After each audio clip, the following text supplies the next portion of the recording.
Welcome to the Holistic Health Show, where the worlds of science and spirituality converge to illuminate a path towards total well-being. Join us as we embark on a journey to bridge the gap between Western medicine and complementary therapies. Hello, everyone. Welcome back to the Holistic Health Show. I'm excited to have Kelly Stevens on the show today. Kelly is a regenerative health practitioner, and she's going to talk to us all about fruits and the impact on our body of healthy eating and what happens when we're not healthy eating. And to get started, Kelly, I just want you to take it away and tell us who you are and a little bit about why you do what you do. Awesome. Well, thank you so much, Amy, for having me. I'm excited to have this conversation with you, kind of share my knowledge. I'm the founder of Ion Healing. So, kind of the basics between Ion Healing is I use your eye to be able to heal your body. So, I'll kind of get into that a little bit deeper, but it's pretty cool. So, just a little bit about me. My backstory is kind of fascinating and how I got here. I started kind of when I was 16 years old. I was very healthy. I grew up very healthy. I grew up healthy according to the food pyramid. My parents fed me according to the food pyramid. They did what they were told. They did what they believed was right. And I was very relatively healthy. My family was relatively healthy. I was young. We had no health issues in the family. So until I was 16, my dad all of a sudden got crazy sick out of nowhere and had to get a liver transplant. And turns out he Wow. had this genetic disease that I had as well. And so I was told, like, don't drink, don't smoke, and you might be okay, but we don't know if you're going to get this or not. And it's like, really? At 16 years old, I mean, you're not thinking about that at all. You're just like, okay, when am I getting my car? Like, what am I going to wear to school? You're not thinking about health. And so I kind of just lived my life. I didn't really think about it. I went off to ASU and I partied. I did every drug. I did all the things they told me not to do. I did all of that. I had my fun. And I really didn't think about it. My dad was fine. He actually had the liver transplant and he actually got healthy and he's still living today. He just turned 71 years old yesterday. But I found myself kind of at ASU, just, overeating, over partying, over drinking, and just not having any energy, not feeling good. And I just remember I was down in Rocky Point, Mexico, and I was down there on a party trip. And I remember looking out the window and seeing these people running on the beach. And I was like, I want to do that. That looks like something I want to do. I was 41 pounds heavier than I am today. I made that decision right then and there. I was like, I don't want to live like this anymore. I mean, I didn't like how I felt. I remember showering and just not having any energy and just feeling just like, how am I going to get through today? Like it was hard. And I remember my arms were so big they wouldn't fit in t-shirts. And it was so embarrassing for me to try to wear t-shirts because my arms were too big for these. Because I was my frame was small, but my arms were not small. And so it was hard for me to wear clothes. And I was a struggle. And I was just like, I don't want to live like this anymore. And so I changed everything. I started really learning, okay, if I eat this really healthy food over here, I can eat tons of plants, like a huge salad and a ton of food, as opposed to like maybe one piece of candy. So it's like, oh, what can I eat and what makes me feel good? And so I dove into kind of the nutrition on food and what they have and what they bring us. And so I just really kind of got fascinated in that. And so just kind of kept going. I'm like, what is the answer? And I actually ended up breaking my neck. I broke my neck working out. I woke up one day and I couldn't lift anything over my head. And so it was this crazy, like, I didn't even know it was broken for a whole month. Like an entire month, I went and just had pain. And the doctors were like, it's just sore. It's fine. I'm like, no, like there's something wrong with my neck. I have pictures and videos of me doing cartwheels on the beach when my neck was broken because it was a stable fracture. But I'm like, oh my gosh, like they didn't even think to x-ray me. That was kind of my final straw with the Western medicine industry. I went three times. And finally that third time, we're like, let's just do an x-ray just in case. And it's like, oh my gosh, I could have paralyzed myself. So me breaking my neck was the catalyst to actually catapulting to this level of health that I never even thought was possible. So I broke my neck. I was told by my spine doctor I would always have pain. And I had a lot of pain. Like chronic pain sucks. And if you deal with chronic pain, I feel for you because it sucks. And I was told I'd have to have this forever. And at the time, I was a healthy fitness eater because I ate what I believed was healthy. And I would have eggs every morning and I have lean protein every day and have my protein meals. And I ate exactly what they told me to in the fitness nutrition that I went through.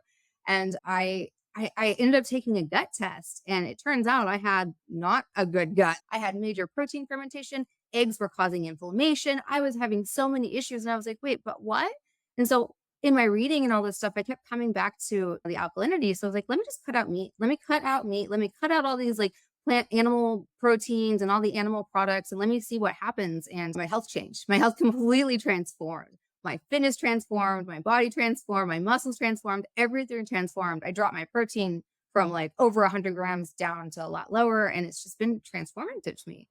It sounds like you were doing macros, you were eating X amount of protein, doing your carbs, eating healthy in regards to kind of what they say as a general standard, but not necessarily eating to your body. And then you've done this gut test. And so you've modified your diet to that.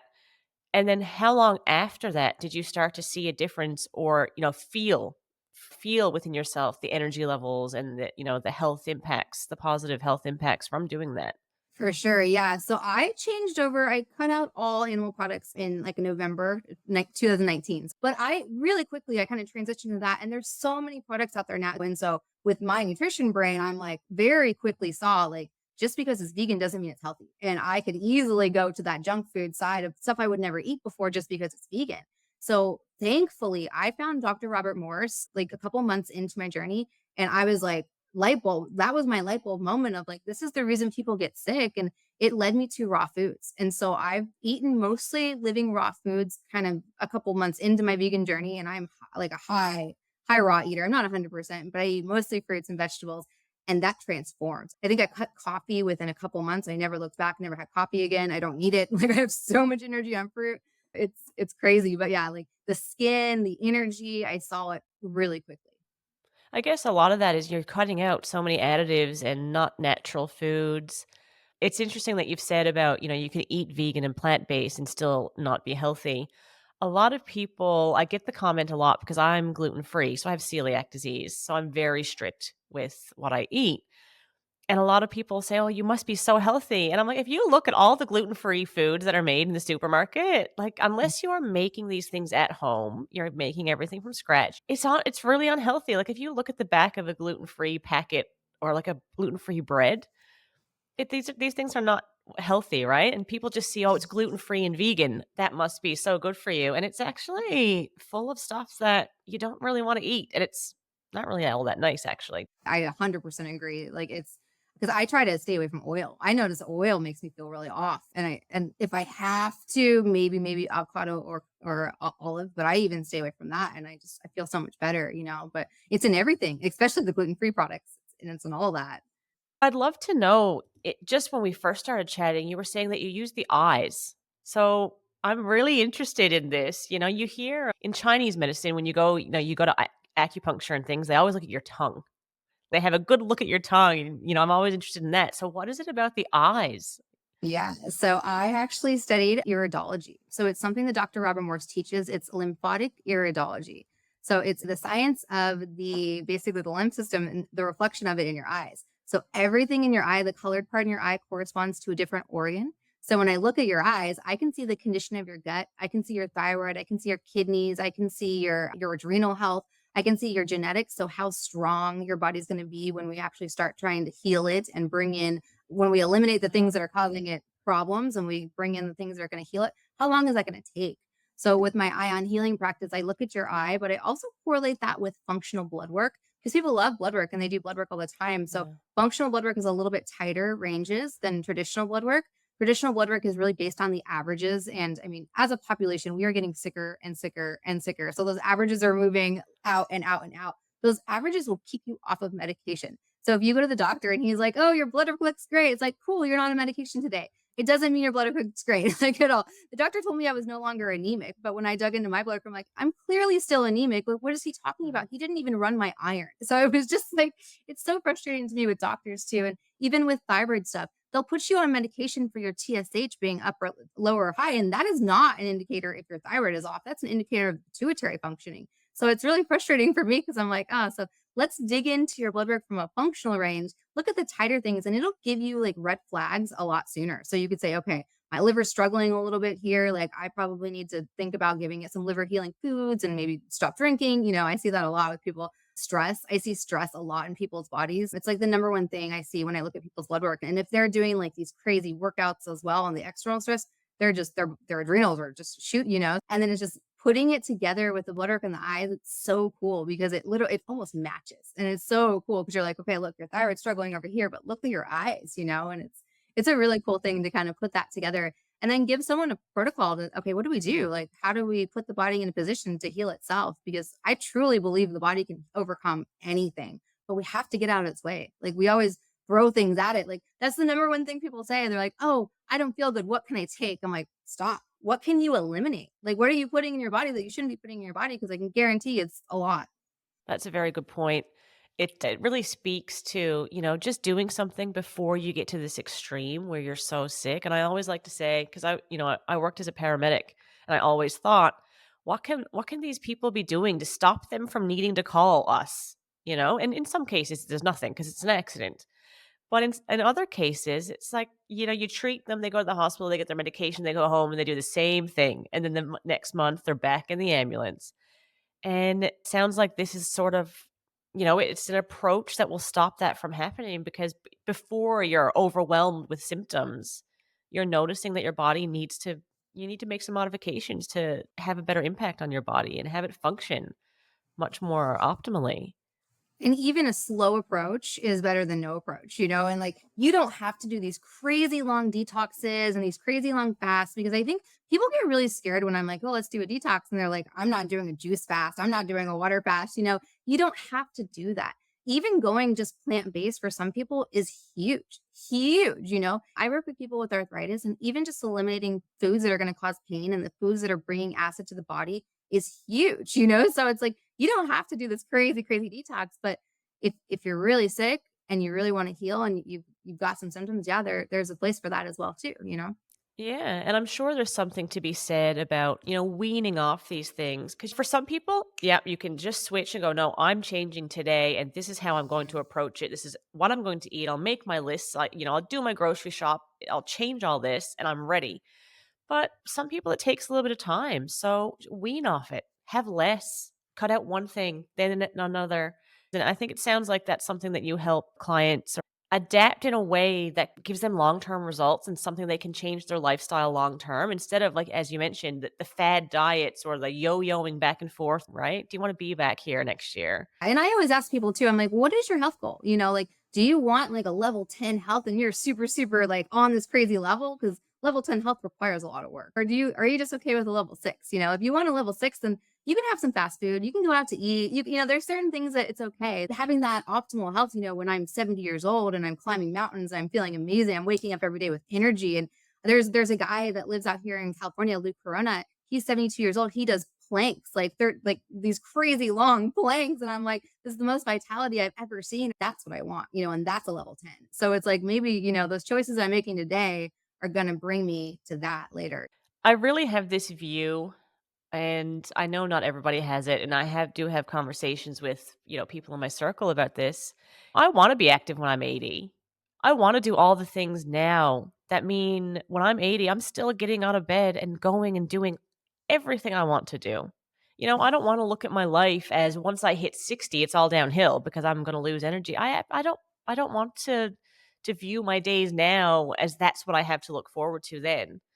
Yeah, it's interesting for me. I just turned 40 and I feel better in my 40s than I did in my 30s. And how most people feel, it's people are like, oh, well, just wait till you get older. I'm like, I am 40 and I feel amazing. And every day I have energy. Every day I go to the gym, I lift tons of weights. Like I do yoga. Like I'm so active, like I feel great. It's amazing. Like the health and vitality that you can feel when you feed the body the right food and really do the right things. It's not just about food. And I know we always talk like food, food, food, food, food, but it's holistic. What are you feeding your mind? I'm huge on products. What are the toxic products you're putting on your body? I just kind of took it a higher level than like clean products. And now I'm not using pore clogging ingredients on my skin or my scalp anymore. I want to look fantastic. So I'm even taking it a step higher than the clean products now. But I think it's so important to know what you're putting on your skin because we absorb 60% of what we put on our skin.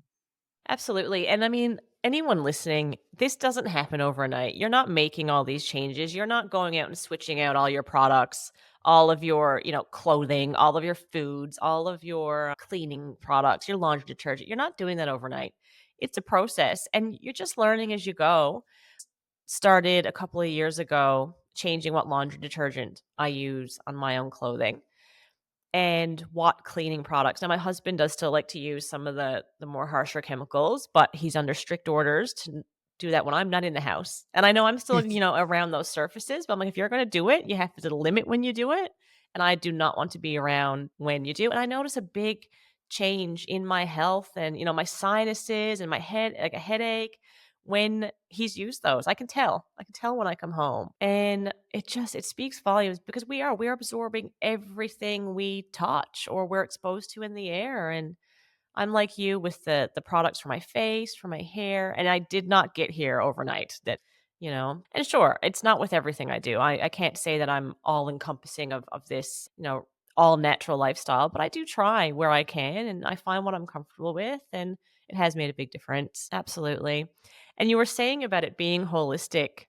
So I have a girlfriend, she was actually here last night and we were chatting about, she goes to the gym, she's really active. And she's like, "But I still look like this." Now she looks great, right? But there's some changes that she'd like to make. And she's like, "I wanna look like I go to the gym. I wanna look." And I said, "Well, that's the food." As we were having a glass of wine together and eating cheese. I was like, "That's the food," because she was referring to some of the girls that we see on Instagram, and they look amazing. And she's like, "But I feel like I work out as much as them." I said, "But you don't eat like them."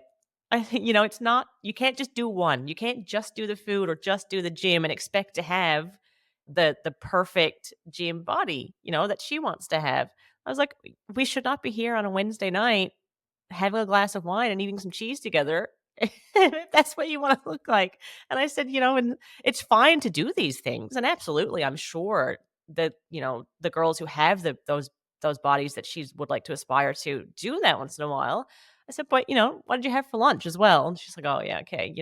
So it's holistic, and it's a lifestyle commitment.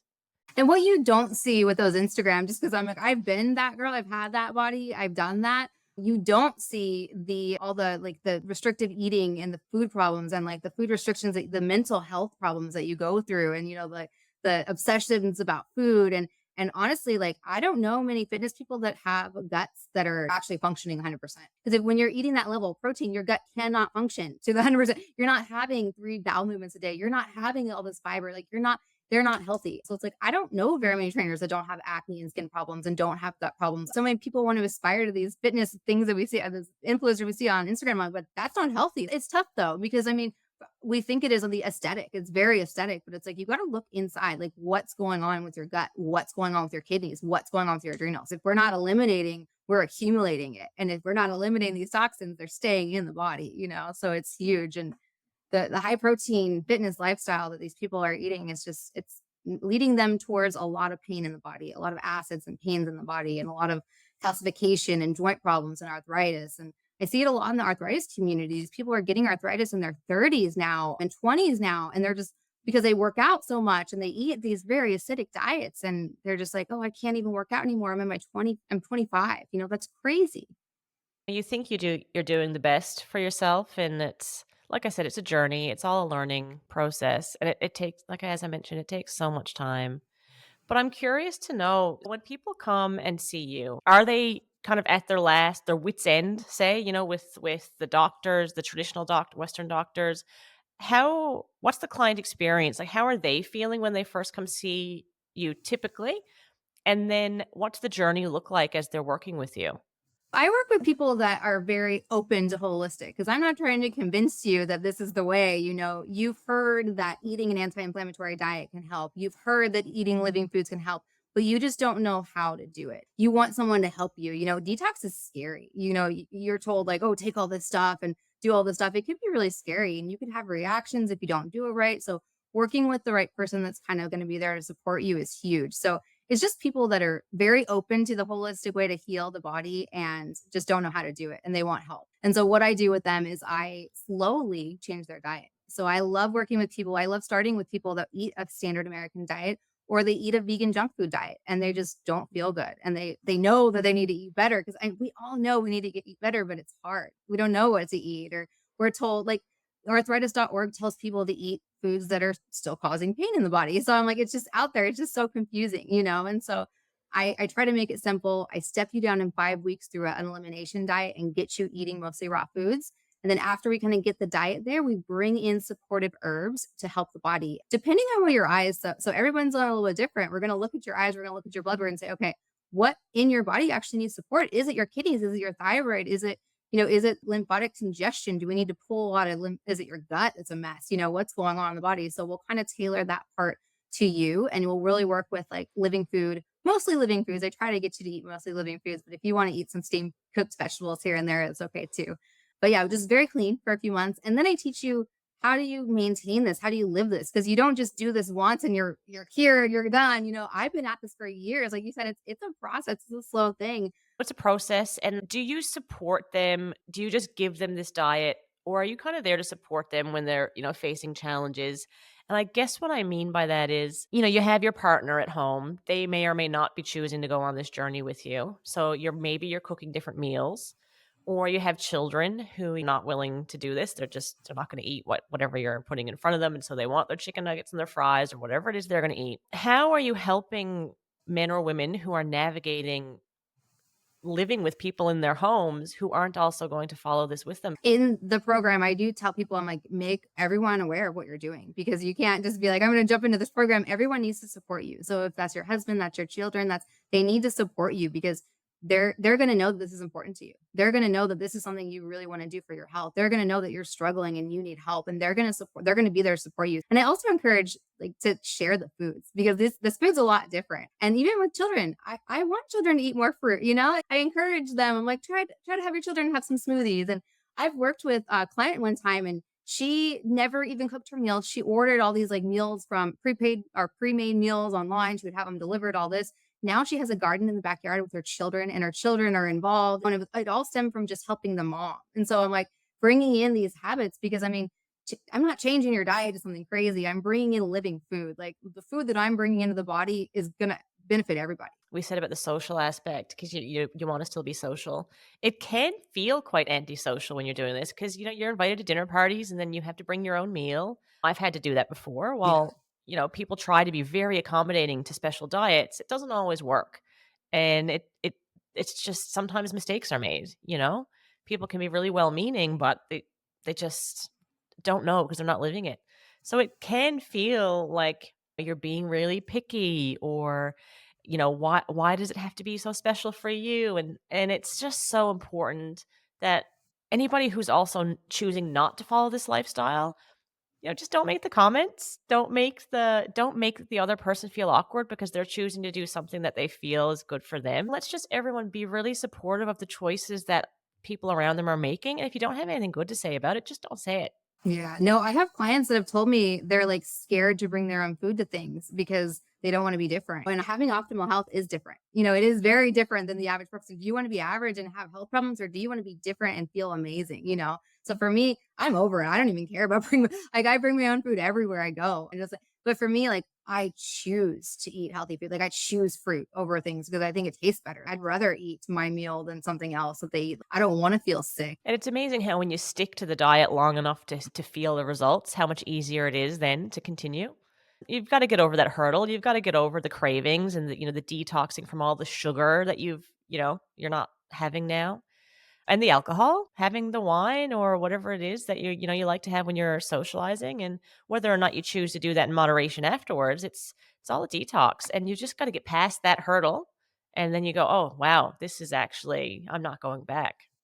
And it's tough though too, because I mean, going from eating a standard American diet to eating a lot of fruit, it's hard. It was hard for me. It takes time. Like it's not an overnight thing. I work with people to kind of get there slowly. Unless you're dealing with a terminal issue that you really don't have time and you just want to jump in and try it, I tell everyone, just you got to go slow. Kelly, I'd love to share with everyone listening, how they can get in touch with you, any of your resources. I'll make sure that I get those and I'll pop them in the description of the video. So those are available to everyone. But, can you tell us, how can people get in touch? So I am in sunny Southern California, but I work with everybody online, and I can do anything online. I can tell you what I need. And then I just tell you how to do a picture of your eye, and you send me a picture of your eye, and I do it all online. So it's really cool. But yeah, you can find me on Instagram. I'm Healthy Detox Girl on Instagram. You can find me on Facebook, Kelly Stevens on Facebook. And then I'm also on YouTube as Healthy Detox Girl. I just came out with a 3-day anti-inflammatory diet reset that's free for anyone. So it's a really good step into exactly what I'm talking about. I think there's only one cooked meal in there. So it's mostly living food, really anti-inflammatory food to help people with pain, but you'll get a really good taste of what it's like to eat raw food, what it's like to eat a lot of fruit and these smoothies and stuff. It's not just fruit, we're mixing in greens too, but you're getting just a really wide range of whole foods. I give you a grocery list, so you don't even have any excuses. You just click it, print it, and make it. It's super easy. Thank you so much for joining on the show. Again, anyone who's listening, have a look in the description for all these resources. Get your hands on the free guide. And when you give it a try, actually, comment or send us a message and let us know how you went. I'd love to hear it. And I'll make sure those messages get to Kelly as well. Kelly, thank you so much. It's been an absolute pleasure. Thanks for joining me on the Holistic Health Show and trusting me to guide you towards proactive healthcare. If you enjoyed the episode, don't forget to subscribe now on your favorite podcast platform and get ready to embark on an incredible journey toward holistic wellness. Until next time, be well and stay holistic.